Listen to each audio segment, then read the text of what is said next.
Alrighty, welcome to the show. I am still Jamell Sanchez. I am here with Jacob T. Jacob, would you like to introduce yourself to the audience? My name is Jacob T. I like Jamel have a YouTube channel. I do a lot of meme and Minecraft content. I love YouTube and I'm really happy to be here to be on Jamel's podcast for episode 6, I believe. And this is really fun. I really enjoy the chance to talk about what I love, especially tech and other stuff like that.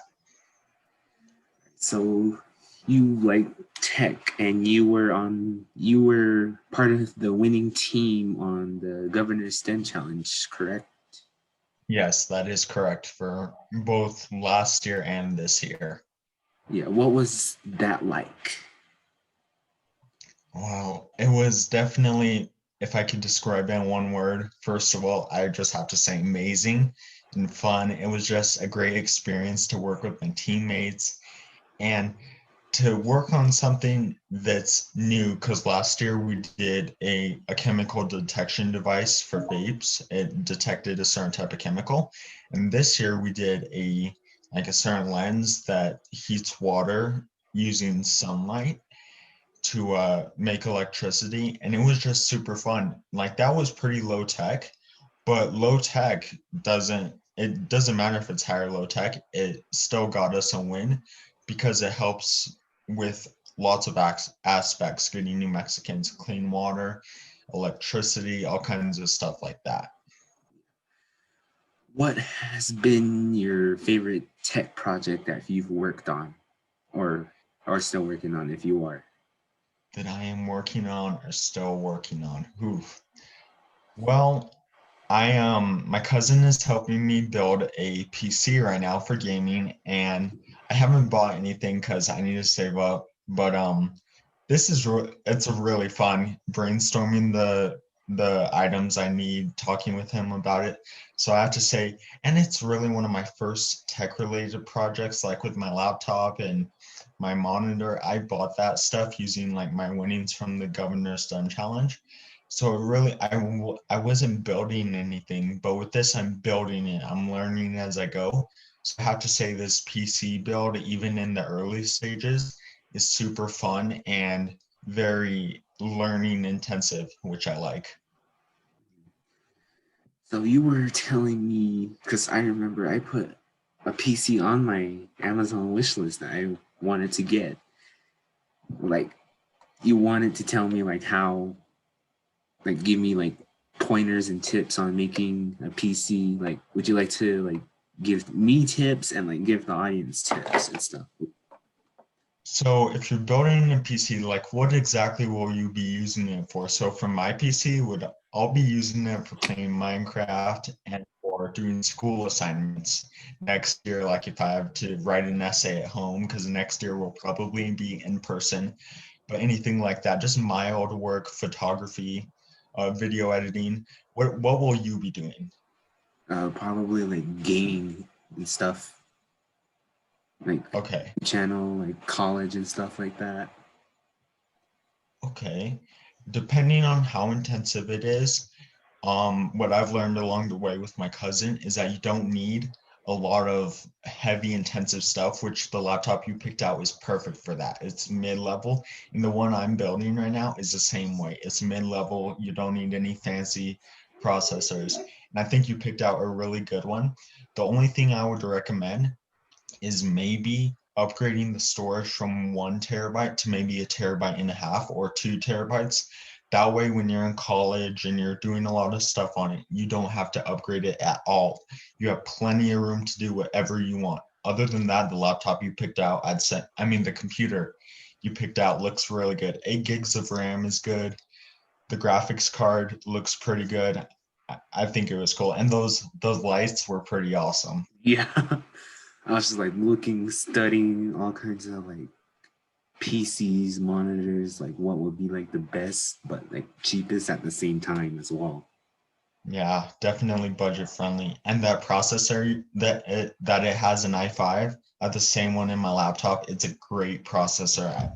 Core i5, just very high quality stuff. Yeah. So you have a Redbubble store, correct? That is correct, yes. And you got me into that. I was like, that's pretty cool. Like I wanted to do that because I had a store and like another store, but as soon as I went onto Redbubble, it changed my whole perspective on the store, and I began using that. So like, what led you to using that Redbubble store? So a couple years, personally, I'm a huge fan of Tesla and SpaceX. So I was looking for shirts, I was looking for stickers, stuff like that. And I stumbled upon Redbubble looking for different stuff. I wasn't gonna buy anything. I just like to look at it because maybe who knows, I can ask for it for Christmas. And I thought it was the coolest site ever. Tons of variety. And I'm like, Mom, I really need to do this. I need to set it up. And we're like, okay, let's think about it because I didn't really know what I was doing yet. So we were going to take it slow. But as the months went on, it slowly drifted away. I started focusing on school, hanging out with friends, etc., etc.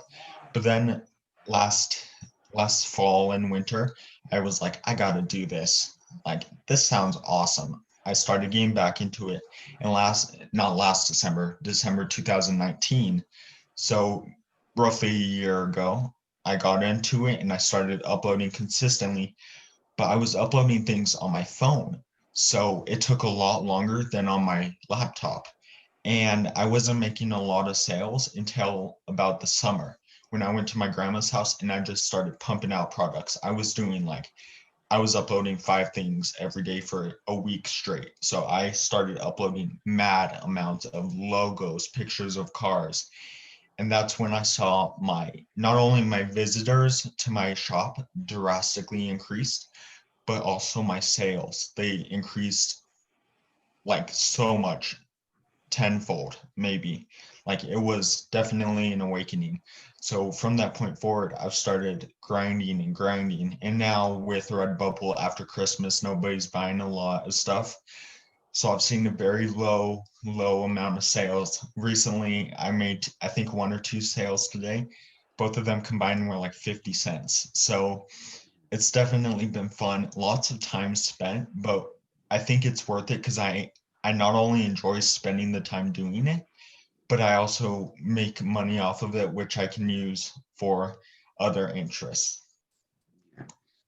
And you have a YouTube channel too, and like you post like memes, like you said at the beginning, memes, Minecraft content. Like, what further content will we be seeing on your YouTube channel? Like, I will what kind of content definitely would you like want to put? definitely continue doing memes in Minecraft, but I do want to get more into doing tech stuff. Like my very first video was tech related, my AirPods. And I want to continue that with doing stuff like my laptop and my monitor. And eventually, when I build my PC, a video on that so that I can not only do memes in Minecraft, but also do tech. So that would be the big 3 things I want to work on this year for my channel and also grow it because 100 subscribers, I could start streaming, which would be super fun. Yeah. And you and Yvonne are on like working on that diversify your narrative RRPS, correct? Yes, we are. It's been a bit slow lately, but yeah. Yeah. What has that been like? Like when you guys first thought of the idea or created it, what was it like? Yvonne, he texted me. He's like, no, I don't know if it was text. I think it was on FaceTime. He called me and we were just FaceTiming. I don't remember why. Maybe it was for speech and debate, maybe it was for fun. And he said, I found this cool thing. I think you would enjoy it. And we started doing diversify our narrative. And we haven't made a lot of progress. We spoke to a representative, but other than that, there hasn't been much progress forward. We have to email people, but eventually we do want to start making a more diverse curriculum. But as of right now, Yvonne and I are mostly focusing on school and just trying to get through the year before summer. Yeah. All right. So where would the people find your content and stuff like YouTube and like your Red Bull and stuff like that? I mean, I'll put the Redbubble down in the description so they can check it out. So like, where would people find you at? Like, So my YouTube channel is Jacob T, and in like 90% of my videos, I have a link to my Redbubble account in every single video, and to my Instagram at JD Trap.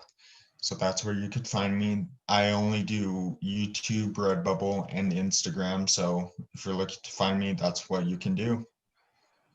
well, thank you, Jacob, for coming on the podcast, and I wish you the best of luck with YouTube and your Redbubble. Thank you, Jamell. All right, thank you for being on the podcast. We'll see you guys next time.